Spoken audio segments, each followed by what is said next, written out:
राधे राधे दोस्तों, स्वागत है आप सभी का आपके अपने चैनल सनातन धर्म पर। दोस्तों, जैसा कि हम सभी जानते हैं कि वैशाख का महीना अत्यंत ही पवित्र पुण्य फल देने वाला होता है। स्कंद पुराण के अनुसार ब्रह्मा जी ने इस मास को अन्य सभी मास में सर्वश्रेष्ठ बताया है। वैशाख मास श्री हरि को अत्यंत प्रिय है। मान्यता है कि भगवान श्री हरि तपस्या और जप तप से भी उतने प्रसन्न नहीं होते जितने प्रसन्न वो वैशाख स्नान दान से होते हैं। इस मास जो भी साधक सूर्योदय से पूर्व उठकर स्नान करता है, व्रत पूजन उपवास करता है, उस साधक को श्री हरि के साथ ब्रह्मा और महादेव की भी कृपा मिल जाती है। इस मास किया गया दान पुण्य का फल अनंत गुना होकर साधक को जन्म जन्मांतर तक प्राप्त होता रहता है।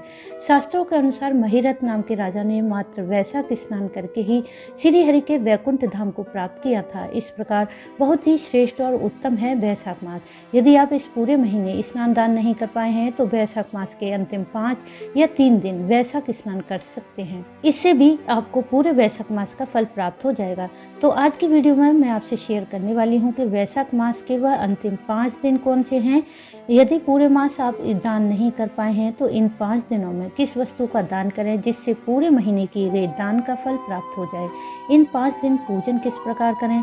यदि आपने पूरे वैशाख मास का स्नान किया है या 5 दिन वैशाख स्नान किया है तो अंतिम दिन उद्यापन किस प्रकार करें। इन सभी बातों की जानकारी के लिए वीडियो को पूरा जरूर देखें। वीडियो अच्छा लगे तो इसे लाइक करें, साथ ही वीडियो को शेयर भी कर दें। यदि आप चैनल पर पहली बार आए हैं तो चैनल को सब्सक्राइब करना ना भूलें, बेल बटन को भी प्रेस कर दें जिससे नई वीडियो का नोटिफिकेशन सबसे पहले आपको मिल जाए। दोस्तों, शास्त्रों के अनुसार वैशाख मास में पवित्र नदियों में स्नान करने से 3 जन्मों के पापों का अंत हो जाता है। इस मास में सूर्योदय से पूर्व कहीं भी जल गंगा जल के समान होता है। श्री हरि की आज्ञा से इस जल में सभी देवताओं का निवास होता है। इसलिए वैशाख मास में सूर्योदय से पूर्व स्नान करने से स्वास्थ्य भी उत्तम बना रहता है और मन वचन कर्म द्वारा किए हुए सभी पापों का अंत हो जाता है। यदि किसी कारणवश या समय के अभाव के कारण आप पूरे वैशाख मास का स्नान नहीं कर पाए हैं तो परेशानी की बात नहीं है। इस मास के अंतिम 5 दिन एकादशी, द्वादशी, त्रयोदशी, चतुर्दशी, पूर्णिमा को आप वैशाख स्नान करके पूरे महीने का फल प्राप्त कर सकते हैं।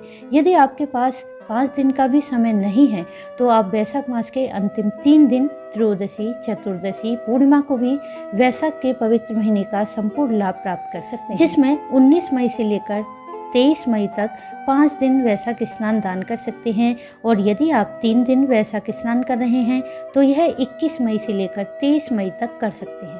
अब बात करें वैशाख मास के अंतिम 5 दिन इतने महत्वपूर्ण क्यों होते हैं, तो ऐसी धार्मिक मान्यता है कि वैशाख शुक्ल पक्ष की एकादशी, जिसे मोहिनी एकादशी कहा जाता है, इस दिन समुद्र मंथन से अमृत प्रकट हुआ था। द्वादशी तिथि में भगवान विष्णु ने इस अमृत की रक्षा की थी और त्रयोदशी तिथि में श्री हरि ने देवताओं को अमृत पिलाया था। चतुर्दशी तिथि में सभी राक्षसों का वध किया और वैशाख पूर्णिमा को देवताओं ने राज्य वापस प्राप्त किया था, क्योंकि आखिरी 3 दिन त्रयोदशी, चतुर्दशी, पूर्णिमा में देवताओं को अमृत और अपना राज्य प्राप्त हुआ था। इसी बात से प्रसन्न होकर देवताओं ने वैशाख मास की आखिरी 3 तिथियों को वरदान दिया कि जो भी साधक वैशाख मास की आखिरी 3 तिथियों में स्नान दान व्रत पूजन करेगा उसे धन, संतान, सुख, वैभव, यश, मान, सम्मान, आरोग्यता की प्राप्ति होगी। साधक के समस्त पाप नष्ट हो जाएंगे और उसे श्री हरि की अनंत कृपा प्राप्त होगी। स्कंद पुराण के वैष्णव खंड में इन 3 तिथियों को अक्षय पुण्य देने वाली कहा जाता है, इसलिए इसे पुष्करणी भी कहते हैं। और दोस्तों, अब जान लेते हैं वैशाख मास की अंतिम 5 तिथियों में पूजन कैसे करें, अंतिम 5 दिन के नियम क्या होते हैं। वैसे तो वैशाख स्नान दान और पूजन से जुड़ी समस्त जानकारी की वीडियो मेरे चैनल पर पहले से अपलोड है, आप चैनल पर जाकर यह सभी जानकारी देख सकते हैं। यदि आप वैशाख मास के अंतिम दिनों में वैशाख स्नान करने की सोच रहे हैं तो मोहिनी एकादशी को अर्थात 19 मई को सुबह सूर्योदय से पूर्व उठकर स्नान आदि करें। यदि संभव हो तो गंगा स्नान करें, क्योंकि इस मास गंगा स्नान या फिर किसी पवित्र नदी में किया गया स्नान सहस्त्र गोदान के बराबर होता है। परंतु यदि नदी स्नान संभव न हो तो अपने घर पर भी नहाने के जल में गंगा जल डाल लें या फिर साधारण जल से भी आप स्नान कर सकते हैं। स्नान के पश्चात सूर्यदेव को अर्घ दें और इसी दिन अपने स्नान व्रत पूजन का संकल्प कर लें। यदि आप 5 दिन वैशाख स्नान कर रहे हैं तो 5 दिन का संकल्प करें और यदि 3 दिन वैशाख स्नान करना चाहते हैं तो त्रयोदशी तिथि में अर्थात 23 मई को सुबह सूर्योदय के समय उठकर स्नान दान व्रत पूजन उपवास का संकल्प कर लें। संकल्प में बोले, हे श्री हरि, वैशाख स्नान दान पूजन व्रत उपवास का मैं संकल्प लेता हूँ या लेती हूँ। इन दिनों पूजा पाठ में, दान पुण्य व्रत पूजन में कोई भी जाने अनजाने गलती हो जाए तो उसके लिए हमें क्षमा करें और आपकी कृपा से हमारा व्रत पूजन निर्विघ्न पूरा हो जाए। यदि आप किसी कामना पूर्ति के लिए यह पूजन कर रहे हैं तो वह भी बोल दें। इसके पश्चात श्री हरि का विधिवत धूप दीप पुष्प रोली चंदन नैवेद्य द्वारा पूजन करें। अधिक से अधिक श्री हरि के मंत्रों का जाप करें। वैशाख मास के अंतिम 5 दिन या फिर 3 दिन नियम से यदि आप गीता का पाठ करते हैं तो इससे आपको प्रतिदिन अश्वमेध यज्ञ करने के बराबर पुण्य फल मिलता है। श्रीमद् भागवत का पाठ करने से जाने अनजाने किए गए पापों का नाश होता है।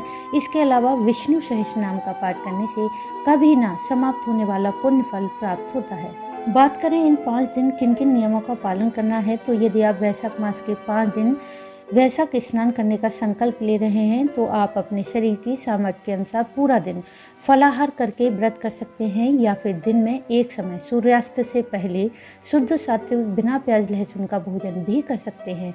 अब ये पूरी तरह से आपके ऊपर निर्भर है कि आप भोजन नमक का करेंगे या फिर मीठा भोजन करेंगे। वैसे मीठा भोजन करना उत्तम माना जाता है। वैशाख के अंतिम 5 दिन आप दीपदान भी जरूर करें। यह दीपदान आप किसी नदी, किसी पवित्र वृक्ष के नीचे या फिर किसी मंदिर में कर सकते हैं। यदि आप समर्थ हैं तो नित्य प्रति 5 दिन या 3 दिन किसी न किसी वस्तु का नित्य प्रति दान कर सकते हैं। या फिर आप नित्य प्रति दान करने में समर्थ नहीं हैं तो वैशाख पूर्णिमा पर भी दान पुण्य कर सकते हैं। इस मास सबसे अधिक जल दान का महत्व होता है, इसलिए दान में आप जल से भरे कलश का दान कर सकते हैं। पक्षियों के लिए, जीव जंतुओं के लिए नित्य प्रति जल पिलाएं। इस मास जितनी मात्रा में जल का दान किया जाता है उतनी मात्रा में 10,000 राजस्व यज्ञ करने के बराबर पुण्य फल मिलता है। क्योंकि इस मास में गर्मी अधिक होती है, इसलिए गर्मी से राहत पाने वाली वस्तुओं का अधिक से अधिक दान करना चाहिए, जैसे कि छाता, पंखा, जूता, चप्पल, जल युक्त फल, तरबूज, खरबूजा, ककड़ी आदि। इसके अलावा अन्न, वस्त्र, भूमि, गौ, स्वर्ण इत्यादि अपनी सामर्थ्य के अनुसार दान कर सकते हैं। इस प्रकार 5 या 3 दिन वैशाख स्नान करें और वैशाख मास के आखिरी दिन अर्थात वैशाख पूर्णिमा पर आप वैशाख स्नान का उद्यापन कर दें। इस दिन आप किसी ब्राह्मण को जोड़े सहित बुलाकर शुद्ध सात्विक भोजन कराएं और उन्हें अन्न, वस्त्र, दक्षिणा सहित दान दें। साथ ही जल से भरा कलश और खरबूजा या तरबूज भी दान कर दें। इससे आपको पूरे वैशाख स्नान का फल प्राप्त होगा। यदि किसी कारणवश आपको ब्राह्मण नहीं मिल पाते हैं तो उनके नाम का सीधा आटा, दाल, चावल, सब्जी, घी, नमक, मसाले निकाल कर रखें।